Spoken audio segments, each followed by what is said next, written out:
I'm back with another video on Google Workspace versus Microsoft 365. Yes, we didn't cover enough in the last one. I'm going to be going through some more deeper dive on collaboration features, pricing, value, security, support options, questions that we got from our last video that I didn't quite cover that we've been asked to cover. So I'm going to go deeper. If you are new to the channel, welcome. My name is Pete Moriarty, and I've been helping small business owners systemize, organize, and scale using the right technology for over 20 years now. I literally started as a teenager, and here I am with a business thriving, helping customers all over the world and helping you, hopefully, with your technology journey. So if you're a solopreneur to a small business owner to the person responsible for IT in a large organization, welcome. It's great to have you here, and I will do my best to help you out. But today, we're talking about Google and Microsoft and some of the differences between the platforms because it's the big choice, really, isn't it? It's the big question. It's Coke or Pepsi. And there are factions on either side. Personally, I don't really care that much because I made my choice with Google a very long time ago. And I understand the beast of both of these worlds. And I understand that some people just have preferences of either one. And I'm not really a flag flyer for either, apart from I love working with Google. And personally, it suits our business very well. In a small business, you have an important choice to make. And that is, what are your team going to like using? And what is your preferences on security and your preferences on cost. For the most part, many of these are starting to become more and more aligned because Google put their prices up, which was the one thing they had going for them for a long time.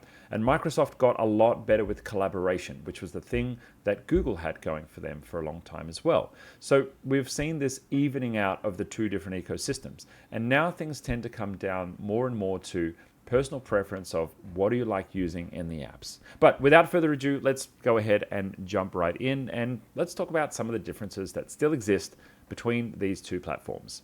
So I'll go through some fundamentals here. Obviously, we have a big difference in the apps that we're using for document processing. Google's working in the browser and working online, and Microsoft are relying on the power of your desktop, but also have the complexity of an app that works locally and therefore needs to be updated locally and designed and updated for different operating systems. And so they tend to be a little bit slower with bringing out things like bug fixes and major revisions to the apps. Google is the same version everywhere, no matter what browser you're using. And so the online versions of Google Docs basically give you the googly way of doing things no matter where you are or what device you're working on. Yes, of course, if you're using a mobile device, the apps are going to be different. But if you're on a Mac or a PC, you're going to get the same experience in Google. And whether you're using Chrome or Safari, you're going to get 99% the same experience as well. So the interesting thing when we look at the statistics is that 60% of users, as according to Statistica, are preferring the Google world for collaboration, whereas Microsoft still has the majority share of 80% of the market. Isn't that interesting? Microsoft has 80% of the market, but for collaboration, people prefer Google Docs. Now, when we say collaboration, I assume they mean some kind of hybrid working where multiple people are potentially working on a document at the same time. I know myself personally that I really love when I'm working with my lawyer and we're drafting up a contract that I can create suggested edits in there and then have them approved. Or I can create a comment and tag someone in a comment and that person can manage that. Now that does work in the Microsoft world, but the moment you have to work on a document and then attach it to an email and then send it to someone and then they have to attach it to the email and then send it to someone else, that's fine if you've got just two people. But if you've got three or more people in the process, it turns into, pardon my French, a shit show. And Google can import and export those, and there is some cross-platform compatibility available. Let me tell you, when you can just send someone a URL and say, here is the document, we don't have to attach it, we don't have to wait for it to sync, we don't have to deal with conflicted copies in Dropbox. We have one source of truth in the document, and it is live updated. That is a totally different way of working. So that cloud-first mentality really works for Google with collaboration. But where Microsoft have the advantage is the power of a local desktop. If you try and put a 10,000 row spreadsheet into Google Docs, you're going to have a bad time. It will work, but it will be slow. If you try and do advanced macros or your favorite keyboard shortcuts or your favorite advanced formulas or more advanced pivot tables, Excel is going to win. So for many people in financial operations, they're still going to stick with Excel, or someone doing, data analysis of some sort. Excel is going to be the winner there. If you're creating a presentation. Some people really love Keynote. I don't myself personally, but the Mac people really love Keynote. So it kind of comes down to this thing of like, what is the culture of your business?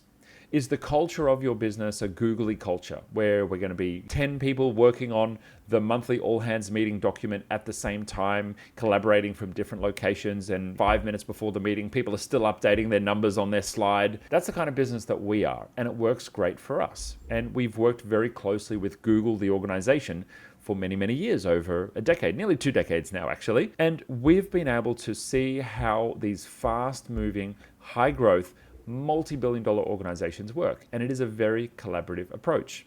But then we also have people in our organization who need to do stuff in Excel, and sometimes they do stuff in Excel. Even though I say it's officially banned, every now and again, stuff like that does happen. That's up to you to decide what is the culture of your business. And you don't have to be hard and fast about it. You can let a small subset of users use a different app if you need it. Now, personally, I think Google's apps are better because they're simpler. If you've got Microsoft Documents and you're trying to use a mixture of the web interface and the local desktop interface, and then you switch to a Mac one day and the apps are all different because the buttons look different, or you're trying to use the mobile app and it's not that great, or the web app is not that great, that makes things hard.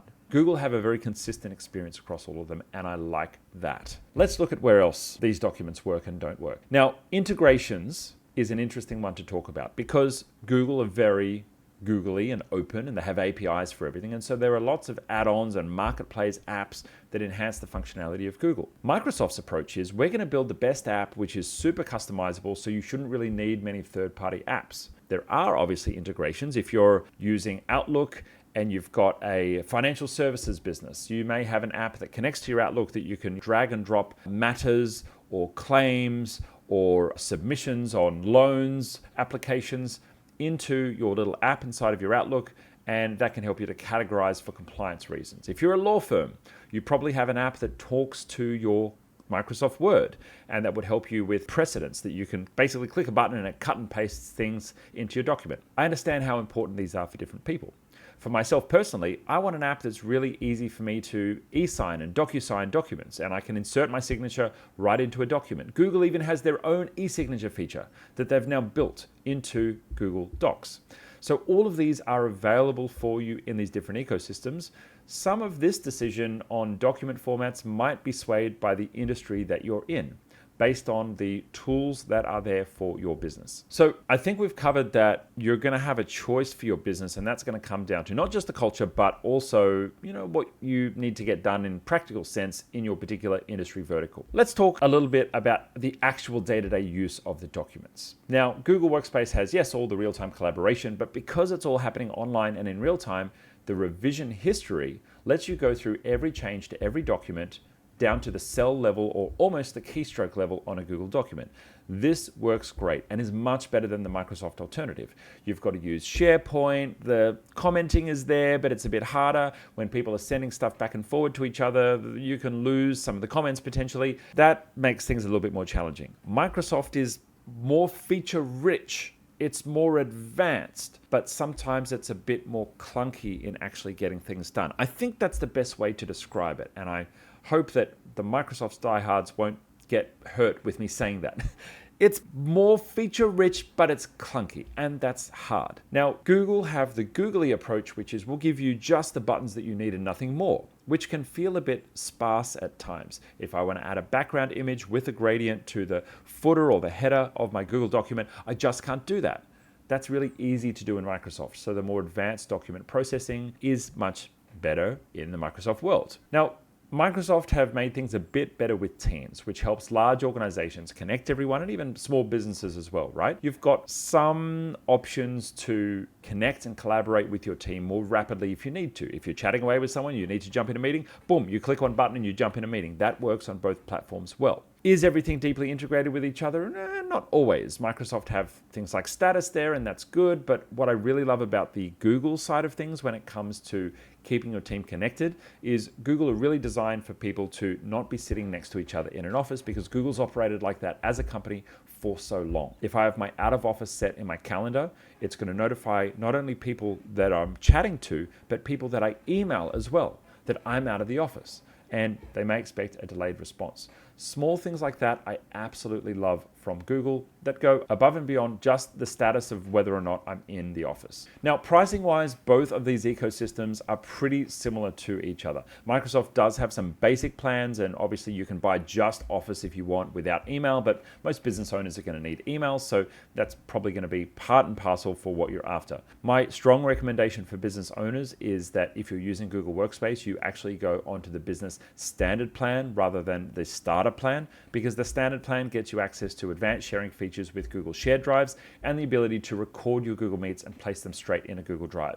Amazing feature. So if you're looking for apples to apples, you probably want to compare to the standard plan on Google Workspace. Now, there are some very basic device management tools for both of them, but really with Microsoft, you're going to have to add Intune, or you're going to need to add an Azure subscription if you want to manage devices at a domain operations level. Google take a slightly different approach. You can do very basic credentials management for devices, like allowing somebody to sign into a device with their Google account. Whether you're using a Workspace account or a Microsoft machine, you can connect those two together and they will work. If you have a Chrome device, obviously they use Google logins by default. You don't have to pay anything extra for that. But in the Google world, it's very limited. You can access and manage mobile devices from the Google world, and you can deploy policies to Google Chrome right across different organizational devices. And that's really useful from Google. With Microsoft, in most cases, you need to start paying extra for these features to get access to what was Active Directory and is now as part of a Azure service. Neither of these are good or bad.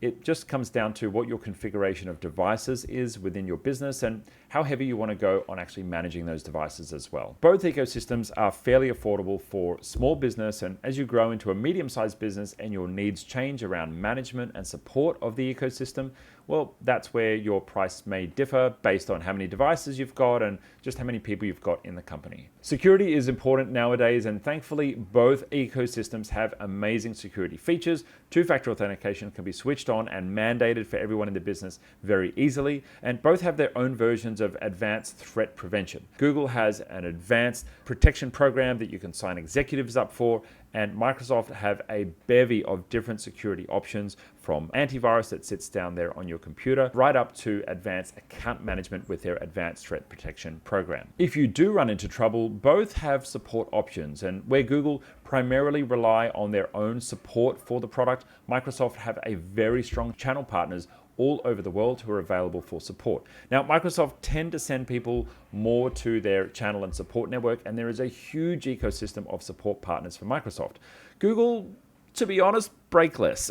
And because it's a simpler system and it's so much easier to manage, more businesses keep that support internal. And while we have a thriving business helping support business owners all over the world and IT teams who need help with their Google Workspace accounts, a lot can honestly be done internally by a company without having to rely on third-party support. Now, Google support itself often is reviewed pretty poorly, and it means that many people are looking for support with Google Workspace, and if that's someone that's you, well, itGenius may be able to help you.